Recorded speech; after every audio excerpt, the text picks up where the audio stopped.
Hello friends, welcome to today சமையல். இன்னைக்கு நம்ம டுடே சமையலில் காய்கறிலாம் எதுவும் இல்லாமல் இந்த மழைக்கு ஏற்றவாறு நல்ல ஒரு காரசாரமான குழம்பு எப்படி செய்யலான்னு தான் பார்க்க போகிறோம். இந்த குழம்பு நல்ல சூடான சாதத்தோட பிசைஞ்சு சாப்பிடும்போது ரொம்ப ரொம்ப அருமையாக இருக்கும். ஏன் இட்லி தோசையோடு தொட்டு சாப்பிட்லாம், ரொம்ப நல்லாயிருக்கும். இது 2-3 நாளைக்கு இந்த குழம்பை வச்சிருந்து சாப்பிட்லாம். நான் இன்னைக்கு 2 நாளைக்கு தேவையான குழம்பு தான் ரெடி பண்ண போகிறேன். உங்களுக்கு குறைவான அளவுகளை தான் செய்யணும். ஒரு 4 பேருக்கு செய்ய போகிறீங்கன்னா இந்த அளவுகளை பாதி ஆக்கிக்கிங்க, சரியாக இருக்கும். இப்போ இந்த குழம்பு எப்படி செய்யறது நம்ம பார்க்க ஆரம்பிச்சிடலாம். அதுக்கு முதல்ல ஒரு கடாயில் 2 டேபிள் ஸ்பூன் அளவுக்கு உளுந்து, வெள்ளை உளுந்து தான் எடுத்துருக்கேன். அடுத்ததாக 2 டேபிள் ஸ்பூன் அளவுக்கு கடலைப்பருப்பு, 2 டேபிள் ஸ்பூன் அளவுக்கு தனியா கொத்தமல்லி விதை, 2 டேபிள் ஸ்பூன் அளவுக்கு மிளகு, 1/2 டேபிள் ஸ்பூன் அளவுக்கு ஜீரகம், ஒரு 4-5 வரமிளகாய், கூடவே ஒரு 5-6 கருவேப்பிலை இலைகள். இப்போ இதை மிதமான தீயில வச்சுட்டு நல்லா வாசனை வர்ற அளவுக்கு வறுத்துக்குங்க. இப்போ இது நல்லா வறுபட்டுடுச்சு. இதை அப்படியே எடுத்து எட்ட வச்சிடலாம்.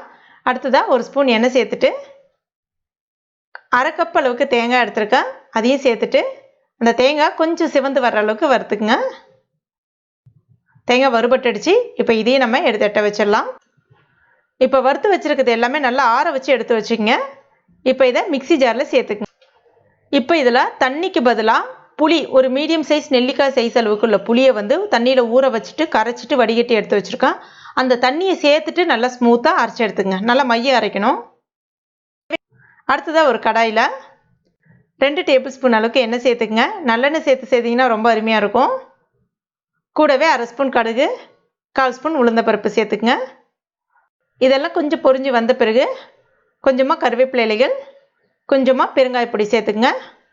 ஒரு 20-25 சின்ன வெங்காயம் கட் பண்ணி எடுத்துருக்கேன், சேர்த்துக்குங்க. சின்ன வெங்காயம் சேர்த்து செஞ்சால் நல்லாயிருக்கும். சின்ன வெங்காயம் இல்லைன்னா நீங்கள் 2 மீடியம் சைஸ் பெரிய வெங்காயம் நல்லா கட் பண்ணிவிட்டு பொடிசாக கட் பண்ணிவிட்டு சேர்த்துங்க, நல்லாயிருக்கும். இப்போ இந்த வெங்காயம் நல்லா வதக்கி விட்டுக்குங்க. கொஞ்சம் சிவந்து வரணும். இப்போ வெங்காயம் நல்லா சிவந்து வந்துருச்சு. நம்ம அரைச்சி வச்சுருக்க அந்த விழுதை இது கூட சேர்த்துடலாம். சேர்த்துட்டு ஒரு முறை கலந்து விட்டுக்குங்க. இப்போ இதில் ஒரு 1/4 ஸ்பூன் அளவுக்கு மஞ்சள் பொடி, 1 ஸ்பூன் அளவுக்கு சாம்பார் பொடி சேர்த்துக்குங்க.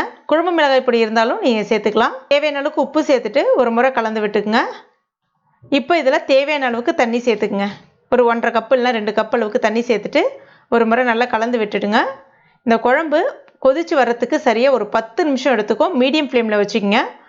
குழம்பு கொஞ்சம் நல்லா கொதித்து வந்த பிறகு கம்ப்ளீட்டாக சிம்மில் வச்சிட்டிங்கன்னா இந்த மாதிரி நல்லா நம்ம ஊற்றின எண்ணெய் பிரிஞ்சு வந்துடும். குழம்பு ரொம்ப அருமையாக ரெடி ஆகிடும். 10 நிமிஷத்தில் சூப்பராக ரெடி ஆகிடும். இது அவ்வளோ ஒரு டேஸ்ட்டாக இருக்கும். நல்ல ஒரு காரசாரமாக இருக்கும். அதுவும் குறிப்பாக இந்த மழைக்கு இதை மாதிரி நீங்கள் செய்து சாப்பிட்டீங்கன்னா சளி தொந்தரவு அந்த மாதிரி எதுவும் இருக்காது. நல்ல ஒரு இம்யூனிட்டி பவரும் இன்க்ரீஸ் ஆகும். ரொம்ப ரொம்ப ஒரு அருமையான குழம்பு. அது கண்டிப்பாக உங்கள் வீட்டில் ட்ரை பண்ணி பாருங்கள். சூடான சாதத்தோடு பிசைஞ்சு சாப்பிடும்போது நல்லாயிருக்கும். கூடவே அப்பளம் வச்சு சாப்பிட்டிங்கன்னா இன்னும் ரொம்ப அருமையாக இருக்கும். ட்ரை பண்ணிவிட்டு மறக்காமல் எனக்கு கமெண்ட் பண்ணுங்கள். இந்த வீடியோ பிடிச்சிருந்தனா லைக் பண்ணுங்கள். உங்கள் நண்பர்கள் மற்றும் ஃபேமிலி மெம்பர்ஸ் கூட மறக்காமல் ஷேர் பண்ணுங்க. மேலும் இது போன்ற டேஸ்டி ரெசிபிகளுக்கு நம்ம டுடே சமையல் இது வரைக்கும் நீங்கள் சப்ஸ்கிரைப் பண்ணாத நண்பர்கள் அதனை உடனே சப்ஸ்கிரைப் பண்ணிங்க. கூடவே மறக்காமல் அந்த பெல் நோட்டிஃபிகேஷன் சிம்லையும் ப்ரெஸ் பண்ணிங்க. தேங்க்யூ.